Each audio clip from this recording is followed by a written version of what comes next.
تو ان کا کیس چل رہا تھا سپریم جوڈیشل کونسل میں. انہوں نے سپریم جوڈیشل کونسل کو چیلنج بھی کیا، اس کی سماعتوں کو بھی چیلنج کیا، سپریم کورٹ میں بھی وہ گئے، مگر سپریم جوڈیشل کونسل نے ان کی استدعا کو، درخواست کو مسترد کر دیا تھا. پھر انہوں نے جواب بھی جمع کروایا تھا کہ یہ جو کچھ بھی میرے خلاف الزامات ہیں یہ سارے غلط ہیں، اور پھر گزشتہ روز اچانک انہوں نے استعفیٰ دے دیا. اب اس استعفے کو دو طرح سے لیا جا رہا ہے. ایک تو جیسے جسٹس مظاہر علی اکبر نقوی کے قریبی ذرائع کہتے ہیں کہ چونکہ سپریم جوڈیشل کونسل میں ان کے خلاف ایک ہوا بنی ہوئی تھی، 3 ججز پر انہوں نے اعتراض کیا تھا، چیف جسٹس فائز عیسیٰ قاضی اور جسٹس نعیم افغن اور سمیت اور جسٹس سردار طارق مسعود، 3 ججز پر انہوں نے اعتراض کیا تھا. وہ 3 ججز ان کے خلاف ہیں بقول ان کے، تو لہٰذا وہاں سے ان کو ریلیف نہیں ملنا تھا، انہوں نے ان کو برطرف کر دینا تھا، اور لہٰذا انہوں نے مستعفی ہونا وہاں سے سمجھا. اب انہوں نے کہا کہ اس کے بعد کیس چلے گا ایف آئی اے کے پاس، نیب کے پاس، یا سپریم کورٹ میں انہوں نے جو اپیلیں کی ہوئی ہیں وہاں کیس چل سکتا ہے. لہٰذا وہ وہاں اپنے آپ کو جو بے گناہی اپنی ثابت کریں گے. لیکن دوسرا موقف یہ ہے کہ چونکہ ان کے خلاف الزامات بڑے ثبوتوں والے تھے، اور ان کے پاس ان کا کوئی جواب نہیں تھا، اساسوں آمدن سے زیادہ اساسوں کا کوئی جواب نہیں تھا، ان کے فیملی نے جو مالی فوائد لیے ان کے بیاہ پر ان کا کوئی جواب نہیں تھا، جو انہوں نے بزنس مینوں سے 1-2 سے مالی فوائد لیے ان کا کوئی جواب نہیں تھا، جو انہوں نے ان کا ایک بہت بڑا گھر لاہور میں سامنے آیا یا جائیدادیں آئیں ان کا کوئی جواب نہیں تھا، کوئی منی ٹریل نہیں تھی. لہٰذا انہوں نے مستعفی ہونا مناسب سمجھا. اب یہ پوائنٹ بڑے ذہن میں رکھیے گا، جسٹس نقوی مستعفی ہو گئے ہیں، لہٰذا اب ان کا کیس سپریم جوڈیشل کونسل میں نہیں چلے گا. جو 10 شکایتیں ہیں وہ سپریم جوڈیشل کونسل میں نہیں چلیں گی، کیونکہ سپریم جوڈیشل کونسل میں صرف جج جو ہوتے ہیں ان کے کیس چلتے ہیں. اب وہ مستعفی ہو گئے ہیں تو ان کے کیس چلیں گے، مگر دوسرے فورمز پر چلیں گے. کچھ نیب، جیسے نیب میں بھجوا دیے جاتے ہیں وہاں چل سکتے ہیں، جیسے ایف آئی اے میں بھجوا دیا جاتے ہیں وہاں چل سکتے ہیں، مختلف عدالتوں میں چل سکتے ہیں، سپریم کورٹ میں چل سکتے ہیں، لیکن سپریم جوڈیشل کونسل میں نہیں چل سکتے. اور دوسری بات، اگر سپریم جوڈیشل کونسل میں کیس ان کا چلتا اور وہ گلٹی ہوتے، کنوکٹ ہو جاتے، تو ان کی ساری مراد ختم ہو سکتی تھیں. اب ان کے فورم تبدیل ہو گیا، سپریم جوڈیشل کونسل میں کیس نہیں چلے گا، نیب میں چلے گا، ایف آئی اے میں چلے گا، اس کے بعد وہ ہائی کورٹ میں آئیں گے، اس کے بعد سپریم کورٹ میں آئیں گے اگر یہ اس طرح تھرو پراپر چینل کیس چلے. تو لہٰذا اب انہوں نے وہ استعفیٰ دے کر چلے گئے ہیں. اگر کنوکٹ اب نہیں ہوتے تو ان کو تمام مراد ملیں گی سپریم کورٹ کے جج کی جو ملتی ہیں، پینشن ملے گی، باقی مراد ملیں گی. لیکن اگر وہ کنوکٹ ہو جاتے ہیں دوسرے فورم سے، نیب ان کو کنوکٹ کر دیتی ہے، ایف آئی اے کنوکٹ کر دیتی ہے، تو پھر وہ ہائی کورٹ میں اپیل کر سکتے ہیں، ہائی کورٹ میں سے پھر سپریم کورٹ میں اپیل کر سکتے ہیں. تو لہٰذا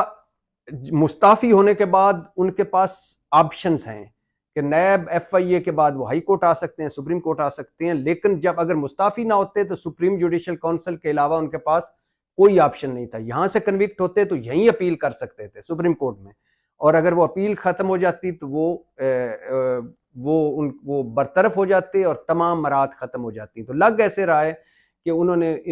اپنے جج کی مراد کو سامنے رکھا، سپریم جوڈیشل کونسل میں جو ہیئرنگ ہو رہی تھی اس کو سامنے رکھا، اور جو الزامات ہیں ان کو سامنے رکھا، اور مقابلہ نہیں کیا. حالانکہ میں سمجھتا ہوں ان کو مقابلہ کرنا چاہیے تھا الزامات کا، اور ان کو کیس اپنا لڑنا چاہیے تھا.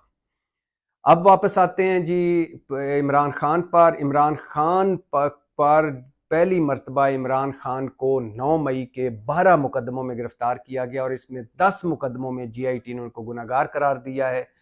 اور ان 12 مقدموں میں اب یہ 12 مقدمے بھی اڈیالہ جیل میں چلیں گے، اور ان 12 مقدموں یہ علیحدہ علیحدہ مقدمے چلیں گے مختلف تنصیبات پر. کہیں عمران خان کو اس میں نامزد کیا، دہشت گردی کی دفعات لگی ہیں، شکیں لگی ہیں،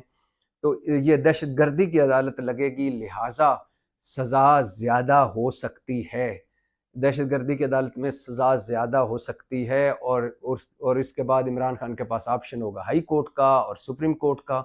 عمران خان کو 9 مئی کے حوالے سے ان کو منصوبہ ساز کہا جاتا ہے، ماسٹر مائنڈ کہا جاتا ہے، پلاننگ میں کہا جاتا ہے، اور عمران خان کو